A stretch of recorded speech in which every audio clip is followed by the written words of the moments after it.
right, good morning, good evening, good afternoon, ladies and gentlemen, citizens of YouTube. This is Pastor Dowell. I see a lot of people like my video, not to take it personally, so I've got another video right here I'm going to do. I guess we can call this a self-help series.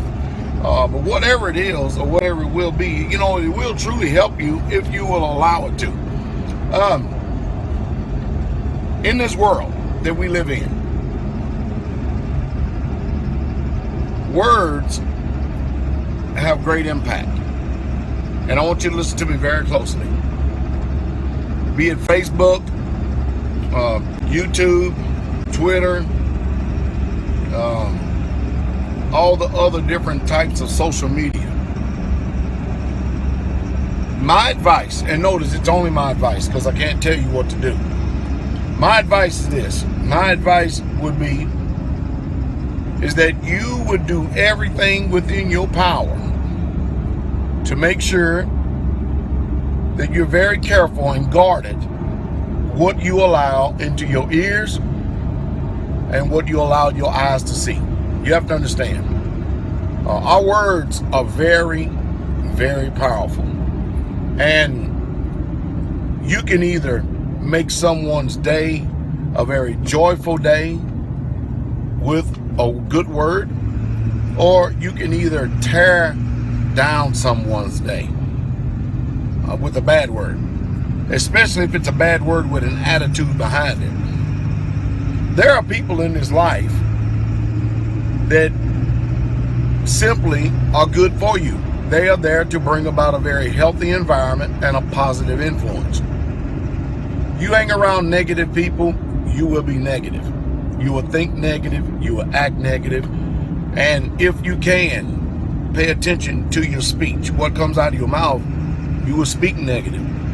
And everything that comes from you will be negative. But the truth is, what you don't see is in the spirit, you're actually destroying your own soul.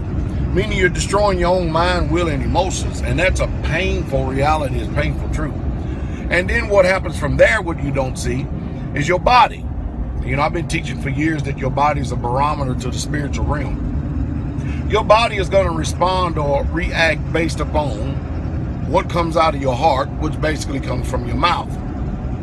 And if you do not learn how to control what comes out of your mouth, again, I'll say it again, just because you think it does not mean that you need to release it into the atmosphere. Just because you feel it does not mean that it is a reality. Most of us, the majority of us here in the United States of America, we live our lives based on feelings, impulses, and emotions. And that is entirely too much control.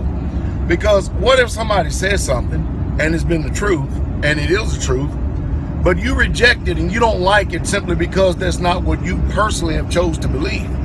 Not that you've done your own due diligence or your own investigation for yourself. Not even that you've exercised self-autonomy. It's just that you chose yourself to make up your mind with what you're going to agree with and what you're not. It's very dangerous because you can either make a friend or you can either make an enemy. I've said it years ago, and I've said it more often than not, once, twice, 3, 4, 5, 6, 7, 8, 9 times, that some of us have been living. Can you imagine living 30, 40, and 50 years, and you still, all those years, you still do not have one true bona fide friend that will stick with you through thick and thin, through the good and the bad, that will love you at all times. Is that not amazing that many of us cannot even lay our finger on one person like that in this world after 20, 30, 40, 50, 60, 70, 80 years? What a wasted life. That's pretty bad. Because, the Bible, the Word of God that I believe in, it says that a friend loveth at all times, and there's a friend that sticketh closer than a brother. And some of you, man, all your life, instead of building relationships, you've been working on tearing them down, burning bridges. And some of you have burned bridges so hard that they can never be rebuilt or crossed again. And you know whose fault it is? Yours. You should be very careful. All of us should be very, very careful about the things we allow into our ears. And another thing, do not ever, ever, ever forsake or get an attitude when you're being corrected or instructed in the way of righteousness. Because real, true, godly correction and rebuke and reproof, it does not feel good. It doesn't.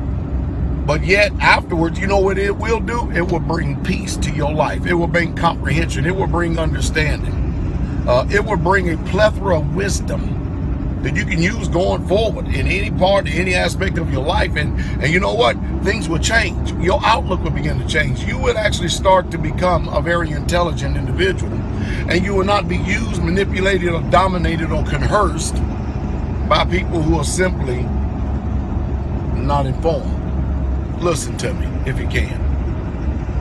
Life is very short. Believe you me, I know. I've been living a half a century. It's pretty short. But if you surround yourself with good people, your life can be full of health and full of joy and full of peace. If you surround yourself with people who are positive, have a good outlook, even when there's adversity in front of you, they can still see the solution and still see the light. Man, chances are you will have long life and see good days. But not only that, you may not develop one friend, you may even have a few friends. But know this is the secret right here. In order for you to have friends, you, yourself first, must show yourself friendly. And if you can't do that, you will never, ever, ever have one. So be careful with your words. Be careful what you allow into your eyes and your ears. Be very careful here on social media network, YouTube, whatever, videos or whatever. Because when you listen to people and you soak and immerse yourself around a bunch of people who are negative all the time, it will breed a very cancerous spirit. Remember, open rebuke is better than secret love. That's just the truth. It's not until afterwards that you figure out,